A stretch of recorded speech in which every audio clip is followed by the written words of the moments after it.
Finally, it's here, the ArcheAge alpha test, and it will only cost you... Oh. Okay, price aside, there is a lot of people who are excited for this one. So let's talk the pros and cons of ArcheAge. Not sure why though, it's not like you're gonna agree with me anyway. Sandbox games are the wave of the future. Everyone has been throwing that word around lately, hoping to cash in on the nostalgia of much better games than we've had as of late, and while lots of games have tried to be, quote, sandboxes, unquote, ArcheAge actually kinda succeeds. You can build boats and sail the seas. You can hang glide and rain down hell upon your enemies. You could ignore combat altogether, start up a farm, grow some crops, raise some livestock. However, I haven't had good experiences with farming,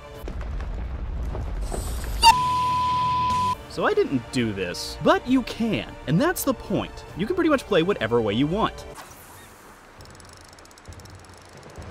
Riveting. This is in contrast to most MMOs as of late, which lead you around from quest hub to quest hub, holding your hand all the way to endgame. This is what is commonly called a theme park, and a lot of players have grown tired of it. And luckily for ArcheAge, it's not a theme park, per se. Actually, what I should have said is that it's not a theme park after you hit level 30. When you start up a new character, the questing route is pretty much exactly like every other MMO out there, at least in my experience. I guess that makes ArcheAge more of a hybrid Frankenstein monster thingy. Sandbox enthusiasts may really love the sandboxy parts of this game, while really hating the theme park questing, and vice versa for theme park fans. But you know what?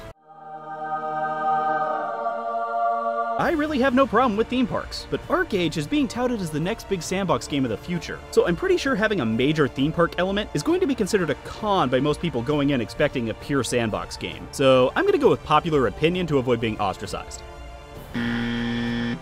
A major pro in my book is that the game is somewhat classless, which I'm always a fan of. Instead of picking one class, you pick from skill sets. I went with healing, general attacks, and defense, thinking I'd be a tank that could somewhat heal. I was appropriately named a paladin. I was hoping for something a bit cooler, like super healy, hard to kill dude, but they can't all be winners. On the upside, if I want something different, I'm able to change out these skill sets at any time, as well as respec my points in these skill sets for just a bit of coin. This makes experimentation viable, and also allows for people to have situational sets in case there's a need for a tank or a healer or whatever else you happen to need. To keep things fair, you do have to level up each set individually to unlock the highest skills, so you can't just change on a whim and be super effective. That's right, you're gonna actually have to work for something in an MMO.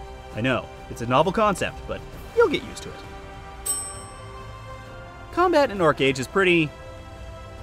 there's really not much to say about it. On the upside, you can use whatever weapon you want. Want to be a mage that uses a two-handed axe? You can do that. The same goes for armor. But that really doesn't change much, as the combat is still pretty much simple hotkey combat. You can run around and shoot a bow at the same time, but that hardly makes it action combat. There's a couple of other things, like skills being able to be chained together for combos, mounted combat, gliding combat, but sadly, even with all of this, it's still just basic. It's not great, it's not bad, it's...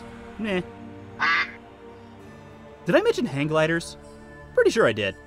Whee! Did I mention Jar Jar?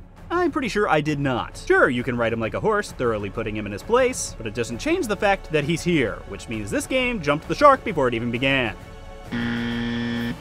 Besides he who shall not be named ever again, there are several different pets and mounts you can have in the game. Like this precious wolf who helps you fight, or this darling horse that'll help you get around the world. You can even dress them in adorable little outfits. Oh god, I'm becoming that person. Someone send help! Questing is really basic. Not that it's necessarily a bad thing, it's just been done before. And by done before, I mean over and over and over and over and over and over. The only new thing that ArcheAge has added is the overachiever system. Do you like your kill quests so much you wish they'd just keep going? Then ArcheAge has you covered. Most quests allow you to rack up extra XP by killing more monsters than required. On the flip side, are you a slacker who'd rather just get this crap over with and move on? Then kill at least 50% and turn in the quest for less XP. Who needs an A+? I'll take that C- any day, as long as I don't have to kill one more damn precious wolf. Sadly, this edition doesn't bring enough to the table to make questing interesting. It just leaves me wanting something new and unique. I know, I'm asking for a lot.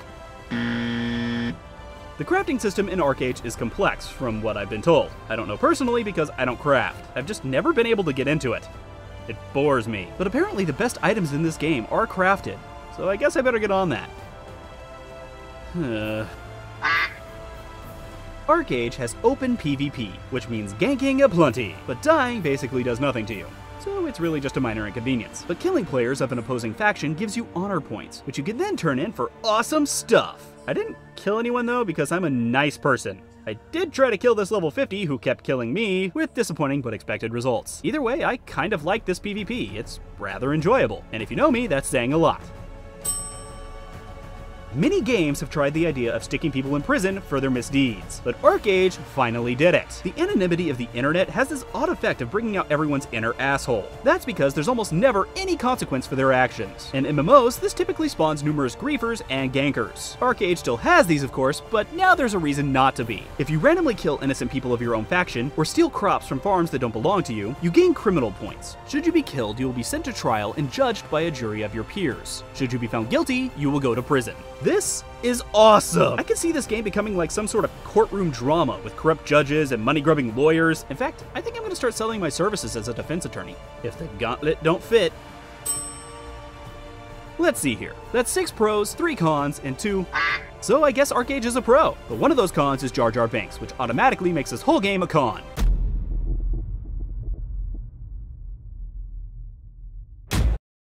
Hey everyone, thanks for watching. If you want to stay up to date on when I upload a new video, then make sure to click that subscribe button. And if you want to stay up to date on absolutely everything I do, you can follow me on Twitter. That'd be pretty cool. If you want to watch more of my videos, I've put 2 of them right here. And if you really want to support what I do, please make sure to share this video with anyone you think might enjoy it. And if you want to take even a bigger step to support what I do, you can also visit my Patreon page. Thanks again, everyone.